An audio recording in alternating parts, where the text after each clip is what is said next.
नमस्कार दोस्तों, स्वागत है आपका एक बार फिर से हमारे चैनल में।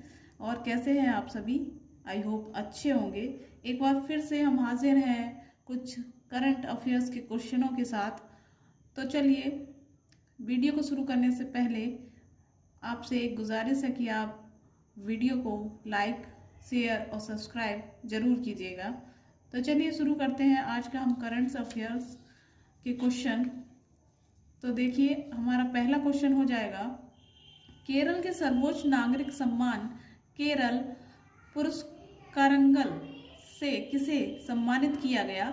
और आपके ऑप्शन क्या, इस बार हमने ऑप्शन नहीं दिए हैं, सीधे सीधे आंसर दे दिया है, जिससे कि टाइम कम लगेगा और हमारा वीडियो थोड़ा शॉर्ट रहेगा।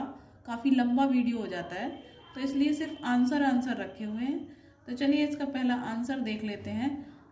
इसका आंसर हो जाएगा MT वासुदेवन नायर।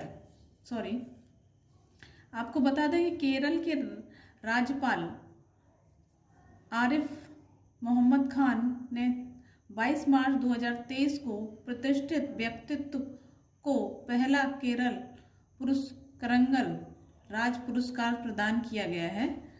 और एक और बता दें आपको, एक और फैक्ट है कि ये पुरस्कार केरल ज्योति, केरल प्रभा और केरल श्री नामक 3 श्रेणियों में दिए गए हैं।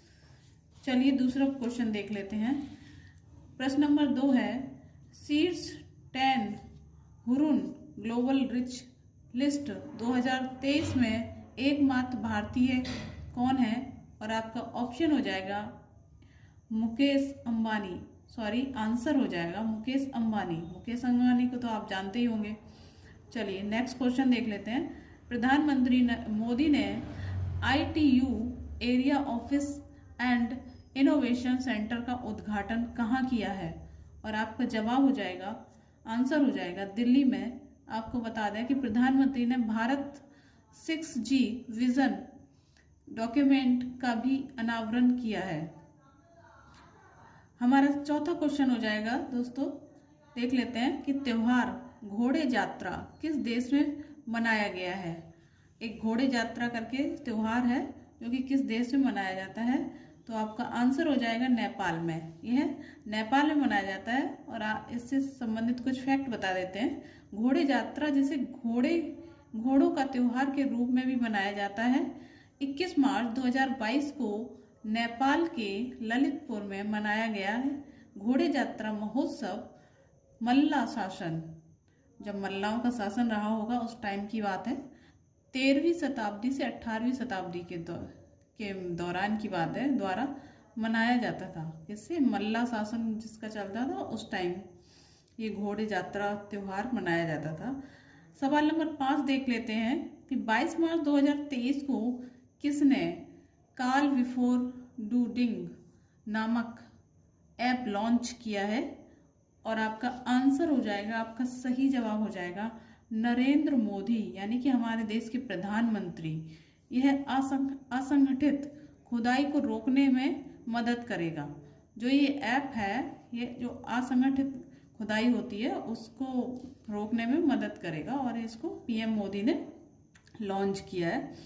सवाल नंबर 6 देख लेते हैं कि मार्च 2023 में गणित के लिए एवेल पुरस्कार किसे प्रदान किया गया? और ये इसका जवाब हो जाएगा लुइस कैफरेली को यह पुरस्कार दिया गया, एवेल पुरस्कार गणित के विषय के लिए। आपको बता दें इससे जो संबंधित फैक्ट को, अर्जेंटीना अमेरिका लुइस कैफरेली को गणित के लिए एवेल पुरस्कार दिया गया, जो आंशिक अंतर समीकरण के विशेषज्ञ हैं। ये किसके विशेषज्ञ हैं? आंशिक अंतर समीकरण के विशेषज्ञ हैं, जो क्या बताता है, जो पानी से लेकर जनसंख्या वृद्धि तक की घटनाओं की व्याख्या कर सकता है। जो आपने देख लिया कि जो पानी से लेकर जनसंख्या वृद्धि तक की घटनाओं का क्या कर सकता है? व्याख्या कर सकता है। चलिए दोस्तों नेक्स्ट क्वेश्चन देख लेते हैं। 7वां क्वेश्चन है हमारा। चलिए देख लेते हैं, दिखाई दे रहा है ना आपको सबको? चलिए सवाल नंबर 7 है, हाल ही में विश्व मौसम विज्ञान दिवस कब मनाया गया? और आपका जवाब हो जाएगा 23 मार्च को अपना मौसम विज्ञान दिवस मनाया गया है। और कुछ दिवस, 2 दिवस और हैं, उनको भी देख लेते हैं। एक 23 मार्च को आपको पता होगा शहीद दिवस होता है, और 22 मार्च को विश्व जल दिवस मनाया गया है। ठीक है दोस्तों, ये मार्च के कुछ दिवस हैं। सवाल नंबर 8 देख लेते हैं। हाल ही में किस देश में 30 वर्षों में पहली बार पोलियो के मामले दर्ज किए गए? तो आपका जवाब हो जाएगा बुरुंडी में। बुरुंडी एक अफ्रीका का देश है। ठीक है दोस्तों। चलिए दोस्तों, नेक्स्ट क्वेश्चन देख लेते हैं। हाल ही में QS वर्ल्ड यूनिवर्सिटी रैंकिंग में इंजीनियरिंग एंड टेक्नोलॉजी भारत में कौन शीर्ष पे रहा? तो आपका जवाब हो जाएगा IIT रुड़की के वैज्ञानिकों ने नए जीवाणु रोधी अणु IIT R00693 की खोज की है। नेक्स्ट है, रिलायंस लाइफ साइंसेज को IIT को कानपुर से जीन थेरेपी टेक्नोलॉजी का लाइसेंस मिला है। और नेक्स्ट क्वेश्चन देख लेते हैं, क्वेश्चन नंबर 10, और ये हमारा आखिरी सवाल है। हाल ही में G20 research and innovation initiative gathering का आयोजन कहाँ हुआ? और आपका आंसर हो जाएगा असम में। असम से संबंधित कुछ फैक्ट देख लेते हैं। हमारा पहला बोडोलैंड अंतर्राष्ट्रीय ज्ञान महोत्सव असम में हुआ है, और गुलाब चंद कटारिया को वहाँ के राज्यपाल के रूप में शपथ दिलाई गई है। और असम सरकार ने मटिया बाग हवा महल का अधिग्रहण किया है। तो दोस्तों, ये थे हमारे आज के करंट के कुछ क्वेश्चन, और हम अब आगे पॉलिटी के कुछ क्वेश्चन लेके आए हैं, वो भी देख लेते हैं। जैसा कि हमने पहले कहा था कि हम करंट और कोई एक सब्जेक्ट लेके चलेंगे, तो पॉलिटी देख लेते हैं अब आगे। ठीक है दोस्तों, चलिए। ये हमारे कुछ करंट अफेयर्स के क्वेश्चन थे, कैसे लगे आपको ज़रूर बताइएगा। तो चलिए अब हम देख लेते हैं पॉलिटी के। जैसे कि हमने कहा था कि हमारे कुछ करंट अफेयर्स के क्वेश्चन लेके आएंगे, और साथ में हमारा हिस्ट्री, ज्योग्राफी और पॉलिटी है, उसके भी कुछ क्वेश्चन लेके आएंगे। तो आज हम पॉलिटी के 10 क्वेश्चन और लेके आए हैं। इससे पहले भी हमने अपने वीडियो में 10 क्वेश्चन बताए थे। तो आज हमारा जो पॉलिटी का टॉपिक है वो संविधान सभा से है। तो देख लेते हैं, चलिए देख लेते हैं क्वेश्चन पॉलिटी के। वीडियो थोड़ा ज़्यादा लंबा हो जाता है, इसलिए ऑप्शन नहीं रखे हैं, सीधे सीधे आंसर दे दिया है। ठीक है दोस्तों, चलिए देख लेते हैं। हमारा पहला सवाल हो जाएगा कि 1922 में निम्नलिखित में से किसके द्वारा यह उद्गार व्यक्त किया गया कि भारतीय संविधान भारतीयों की इच्छा के अनुसार हो? तो इसका जवाब हो जाएगा महात्मा गांधी। महात्मा गांधी ने ये कहा था कि जो भारतीयों का संविधान होगा वो भारतीयों की इच्छा के अनुसार होगा, और इन्होंने ये अपना विचार उनकी हरिजन नाम की पत्रिका में दिया था। चलिए दोस्तों, आगे देख लेते हैं। सवाल नंबर 2, संविधान सभा के विचार का औपचारिक रूप से प्रतिपादन किसके द्वारा किया गया? और आपका जवाब हो जाएगा M.N. रॉय। M.N. राय थे, उन्होंने ये विचार दिया था। M.N. राय ने 1939 में इसका विचार दिया था, सुझाव दिया था, और यह एक कम्युनिस्ट आंदोलन के अग्रणी संस्थापक थे। M.N. राय जो थे, कम्युनिस्ट आंदोलन की स्थापना की थी उन्होंने, संस्थापक थे। चलिए नेक्स्ट क्वेश्चन देख लेते हैं। संविधान सभा को किसने मूर्त रूप प्रदान किया था? तो इसका जवाब हो जाएगा जवाहरलाल नेहरू। जवाहरलाल नेहरू ने 13 दिसंबर 1946 को उद्देश्य प्रस्ताव में संविधान निर्माण का प्रारंभ किया था। उन्होंने उद्देश्य प्रस्ताव रखे थे, उसी के अनुसार हमारी जो संविधान सभा की बैठक हुई उसमें उद्देश्य प्रस्ताव नेहरू ने रखे थे। इस उद्देश्य प्रस्ताव में उस समय 8 अनुच्छेद थे, क्योंकि जब हमारी प्रस्तावना बनी उससे पहले, जो संविधान बना उससे पहले हमारी उद्देश्य प्रस्ताव को रखा गया। उसमें जो अनुच्छेद थे वो 8 थे। और ठीक है दोस्तों, चलिए नेक्स्ट क्वेश्चन देख लेते हैं। 1938 में किस व्यक्ति ने वयस्क मताधिकार के आधार पर संविधान सभा की मांग की थी? तो इसका जवाब भी हो जाएगा जवाहरलाल नेहरू। इन्होंने ही वयस्क मताधिकार के द्वारा 1938 में संविधान सभा की मांग की थी। नेक्स्ट क्वेश्चन देख लेते हैं। भारत की संविधान सभा गठित करने का उद्देश्य क्या था? इसका उद्देश्य था कैबिनेट मिशन प्लान 1946। इसके द्वारा संविधान सभा का गठन हुआ था। उस समय क्या था कि ब्रिटिश पीएम क्लेमेंट एटली, जो कि लेबर पार्टी के थे, ने 22 जनवरी 1946 को भारत राजनीतिक गतिरोध को दूर करने के लिए कैबिनेट मिशन को भेजने का निर्णय लिया था।